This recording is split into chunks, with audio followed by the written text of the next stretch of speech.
sudah menjadi ibu rumah tangga seutuhnya. Sebelumnya sempat bekerja juga di salah satu perusahaan sebagai finance. Itu kurang lebih selama ada kalinya 10 tahun. Ya. Lama juga ya Kak ya. Terus yang aku mau tanya nih, selama Kakak 10 tahun perjalanan iman Kakak dalam dunia kerja tuh kayak gimana? Perjalanan imannya luar biasa ya perjalanan imannya, karena kan dulu saya nih bekerja, awal-awal bekerja itu tuh saya tuh lebih gimana caranya saya tuh dapat istilahnya cepat naik lah ya, terus mengejar itu semua terus yang akhirnya saya lupa bahwa segala sesuatu itu kita harus mengutamakan Tuhan dulu gitu. Nah di situ juga lama saya mulai belajar lebih mengutamakan Tuhan terlebih dahulu dalam pekerjaan saya gitu sih. Nah terus seberapa penting sih menurut Kakak iman Kristen itu? Penting sekali, penting apalagi dalam dunia kerja ya, itu penting sekali karena banyak banget yang kita hadapi. Bahkan dulu saya di finance itu sangat banyak sekali krusial yang istilahnya tuh bertentangan dengan iman Kristen itu sendiri. Dan apa ya, gimana bicaranya ya, kita tuh itu sangat penting sekali buat saya, dan itu bisa menjadi sebuah landasan buat saya dalam menjalani pekerjaan. Nah terus ada ayat atau kisah dari perjalanan dari perjanjian baru yang menjadi pegangan utama nih Kakak dalam bekerja? Ada ayat pegangan nggak? Ayat pegangannya itu saya selalu pegang gini, lakukan segala satu pekerjaanmu seperti untuk Tuhan. Itu kalau nggak salah di Kolose berapa? Saya lupa. Itu ada di Kolose 3 ayat 23. Jadi lakukan segala sesuatu pekerjaanmu seperti kamu untuk Tuhan. Jadi lebih ke gini loh. Kalau dulu kita berpikirnya gini, selalu achieve, sedangkan kadang-kadang kalau dipertemukan dengan hal-hal yang ini kita jadi ibaratnya bersungut-sungut, memberontak. Tapi kalau kita melakukan itu sesuai seperti kita untuk Tuhan, anggapannya bos kita itu Tuhan. Jadi kita akan melakukan yang terbaik, apapun yang dihadapi tetap kita bersikap dan melakukan yang terbaik. Nah kejujuran dan integritas itu kan penting ya, apalagi yang diajarin Tuhan Yesus. Nah gimana sih Kakak menghadapi kejujuran dan integritas itu kalau dalam tekanan atau godaan gitu? Oh iya, kejujuran integritas itu penting banget. Apalagi dulu saya di dunia pekerjaan saya itu di bagian keuangan sangat-sangat mengedepankan kejujuran, dan saya memakai kejujuran dalam integritas Kristen itu adalah tidak mengambil hak perusahaan, terus berlaku jujur dalam setiap pembayaran.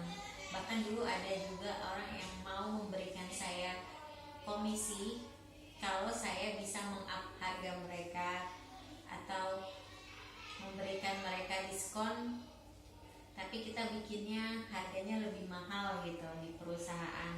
Jadi kan itu komisinya buat kita. Dulu ada yang menawarkan seperti itu, saya dengan tegas banget saya bilang enggak. Saya nggak bisa melakukan itu karena itu udah hal yang salah. Itu bahkan bukan cuma merugikan perusahaan, termasuk juga merugikan saya, seperti bisa jadi nanti karir saya jelek, terus nanti merugikan tim saya juga, akan jadi kesulitan, nanti akan ada ketetapan baru, peraturan baru yang ibaratnya tuh saat itu aja sudah banyak peraturan yang memberatkan. Kalau ada seperti itu nanti bisa lebih banyak lagi kan yang perubahan yang mereka harus konsekuensinya banyak lah. Nah dalam perjanjian baru nih banyak berbicara tentang kasih dan melayani sesama. Bagaimana sih prinsip ini mewujud secara konkret dalam relasi Kakak dengan rekan kerja, terus atasan, sama pelanggan juga. Kalau dalam hal ini terutama dalam kasih sih ya, karena dulu sering banget, karena kita berhubungan dengan pihak luar juga yang ibaratnya finance pasti berhubungan dengan pelanggan, pembayaran pelanggan. Adalah mereka pelanggan-pelanggan yang nakal.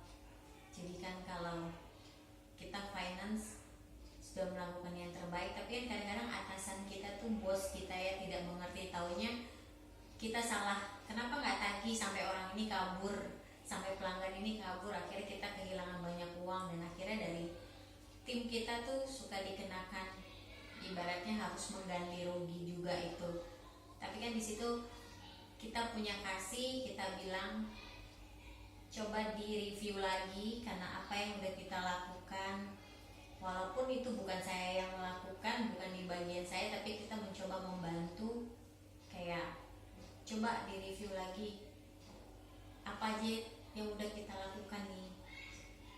Pastinya kan ada hal yang sudah kita lakukan, dan untuk hasilnya kan juga nggak semuanya berjalan sempurna.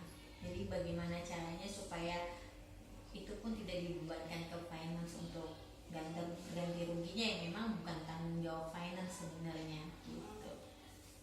Nah terus Kak, pernah nggak sih ajaran perjanjian baru ini kayak membuat kakak itu mengambil keputusan yang berbeda dari yang biasanya dilakukan di lingkungan kerja? Ada nggak pengalaman kayak gitu? Pernah. Bahkan saat kita mulai mengambil hal yang istilahnya kita sesuai nih dengan firman Tuhan, dengan apa yang kita tahu, apa yang kita sudah terima dalam firman Tuhan, kadang kita terapkan di perusahaan lah ya, di dalam satu tim. Banyak banget ada yang nggak setuju, karena kan banyak perusahaan yang menganggap kayak gini tuh jangan dibawa rohani gitu lah ya. Akhirnya kan adalah cara-cara mereka yang melenceng, bahkan bisa jadi merugikan orang lain. Tapi kan saya pernah ambil keputusan lebih ke nggak boleh kayak gitu, harus dibicarakan lagi dengan baik maupun dibagi keluar ke dalam gitu, karena efeknya itu besar, nantinya banyak yang dirugikan. Tapi kan perusahaan dan teman-teman lain menganggap saya ini nggak ada di kubu mereka lah ya. Akhirnya kan efek-efeknya adalah ya Dijauhi. yes, betul. Jadi nggak ada istilahnya, nggak ditemenin lah ya gitu, yang Beda circle. betul. Tapi balik lagi, terserah Tuhan saja, yang penting kita sudah melakukan sesuai dengan firman Tuhan. Benar nih Kak. Terus bagaimana sih kakak tuh memahami konsep panggilan atau vocation dalam terang perjanjian baru? Nah, apa pekerjaan kakak ini terasa sebagai bagian dari panggilan itu? Dari panggilan, mungkin awalnya tidak mengerti ya soal panggilan ini, tapi semakin kesininya, semakin kita mengandalkan Tuhan, bekerja semua seakan-akan semua untuk Tuhan, itu makin mengerti, oh ini panggilan gimana kita itu mengasihi, bagaimana kita memberikan contoh sebagai anak Tuhan di lingkungan kerja, terus bagaimana sikap kita ke atasan, ke pelanggan, terus ya menurut saya itu panggilan. Ada nggak ketegangan antara tuntutan dunia kerja kayak target tuh, terus kayak orang kan kompetisi gitu kan, terus ada efisiensi dan nilai-nilai kerajaan yang Allah ajarkan melalui Yesus tuh, bagaimana kakak menghadapinya? Jadi apa, maaf? Jadi kayak ada nggak ketegangan antara tuntutan dunia kerja dan nilai-nilai kerajaan Allah yang diajarkan Yesus? Oh ada sekali ketegangan dunia kerja, dan hampir selalu tegang ya dalam dunia kerja itu. Dan memang kembali lagi, biasanya itu selalu di luar dari ininya Tuhan Yesus gitu, jalan Tuhan Yesus. Meskipun mereka pun ibaratnya bisa dibilang kita sama-sama Kristen, sama-sama mengerti tentang firman, sama-sama tahu tentang Yesus, tapi kan dalam dunia kerja tuh Ada target. betul, itu ada target, ada harus mencapai apa, setiap tim harus mencapai apa, itu ada tegang, udah pasti ada tegang, tapi lebih ke ya sudah menjalankannya dengan balance ya. Itu kerja, kita juga andalkan Tuhan, carilah kerajaan Tuhan terlebih dahulu gitu. Kalau kata orang tuh di situasi tempat kerja tuh biasanya menguji iman ya. Terus bagaimana perjanjian baru itu membantu kakak untuk melewatinya? Menguji iman pasti banyak sekali tawaran-tawaran yang memang istilahnya tuh tergiur, apalagi kalau masalahnya itu dengan uang. Terus menguji iman tentang kesabaran antara rekan kerja, bos dan pelanggan gitu. Menguji iman, salah satu jalannya adalah apa? Ya berdoa gitu, berdoa supaya Tuhan yang pimpin gitu. Kalau dalam hidup saya sih, saya selalu mengawali itu semua dengan doa. Jadi setiap hari ada aja ujiannya, mau itu tentang materi kayak keuntungan apa yang bisa kita dapat, itu pasti kan banyak orang-orang yang tergiur soal itu kan. Tapi dari situ tuh kalau kita andalkan Tuhan, Tuhan pasti kasih kita hikmat supaya kita bisa mengambil langkah yang tepat gitu. Gimana sih kakak menjaga keseimbangan antara dedikasi yang tinggi dan prinsip hari istirahat, hari sabat gitu kan yang diajarkan dalam Alkitab? Kalau itu membaginya, kalau orang bilang gini, ada workaholic ya, katanya pekerja keras, kerja terus. Kalau buat saya,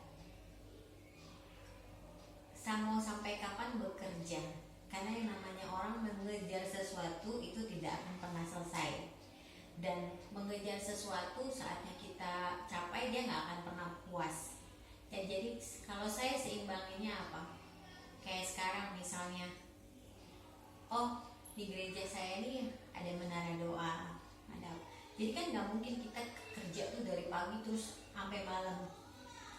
Memang mungkin seperti itu dengan keadaan yang memang harus mengejar target, tapi itu kembali lagi pada diri kita sendiri sih, kita mau mengangkatnya. Kalau kita mau lanjutin sampai pagi juga kerjaan nggak akan pernah ada yang beres. Kalau akhirnya ya kita yang putuskan untuk kita datang doa dulu di sore hari, kan itu malam hari kita datang doa dulu. Untuk hari Minggu itu harinya keluarga, itu pasti selain kita juga ke gereja. Itu sih, nggak melulu harus dikejar segala sesuatu tentang duniawi, pekerjaan segala macam. Nanti Tuhan juga yang akan cukupkan. Nah, pernah nggak sih kakak tuh kayak merasa tidak didukung atau sendirian dalam menjalani nilai-nilai iman di lingkungan kerja? Terus apa yang membuat kakak itu bisa bertahan gitu? Pernah sekali. Karena kan kita punya pola pikir sebagai seorang Kristen, pasti banyak pendapat kita yang tidak sama dengan mereka gitu kan. Tapi saya berprinsip, ini pendapat saya, lakukan saja yang terbaik menurut saya dan firman Tuhan. Saya andalkan Tuhan, tetap lakukan. Yang membuat saya bertahan itu saya cuma berdoa aja, Tuhan beri saya kekuatan supaya apa yang saya sampaikan saya juga bisa melakukannya, sehingga mereka tuh juga mengerti, dan otomatis saya juga harus bisa menghasilkan sesuai dengan apa yang saya katakan. Jadi mereka pun akan tahu bahwa saya mempertahankan iman saya tuh ya karena hasilnya seperti ini, hasilnya baik gitu. Dan saya selalu biarkan waktu yang berbicara. Yang penting kita melakukan segala sesuatunya dengan baik gitu. Benar. Nah, apa satu pesan buat yang kakak ingin sampaikan kepada mahasiswa teologi yang akan segera memasuki dunia kerja tentang hidup beriman di tempat kerja? Hidup beriman tempat kerja, ya untuk teman-teman, lakukan segala sesuatu pekerjaan apapun itu, lakukan seperti untuk Tuhan.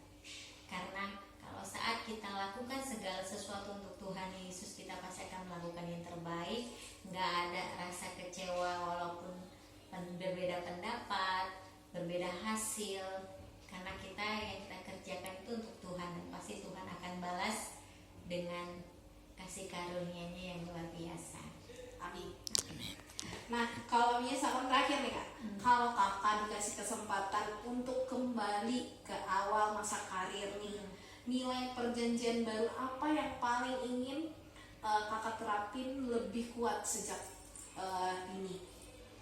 Nah, perjanjian barunya yaitu saya sebenarnya dulu saya selalu berpikir kenapa saya dulu tuh nggak mengandalkan Tuhan ya, selalu merasa kita tuh bisa mampu mengejar itu, mencapai itu. Jadi kalaupun mau di flashback lagi apa yang mau kita lebih mengandalkan Tuhan lagi dalam segala sesuatu, dalam setiap pekerjaan, dan lebih melakukannya itu seperti untuk Tuhan itu gitu.